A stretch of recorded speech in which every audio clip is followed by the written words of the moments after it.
Gagamitin na ng Metropolitan Manila Development Authority o MMDA ang mga CCTV camera upang matukoy at maparusahan ang mga irresponsableng nagtatapon ng basura sa Metro Manila.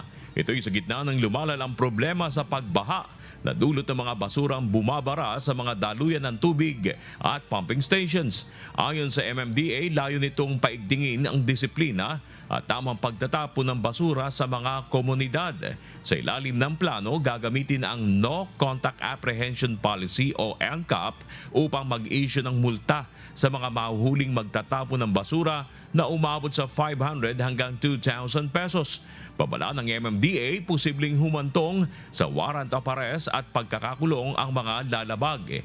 Ipapaalam naman muna sa publiko ang sistema bago ito tuluyang ipatupad. Pag kayo ay nakuha na ng camera, papasok yung no contact apprehension policy. Hindi lang sa kalsada May yan. NCAP din. Hindi lang sa moving violation yan. We will use that now for ang NCAP.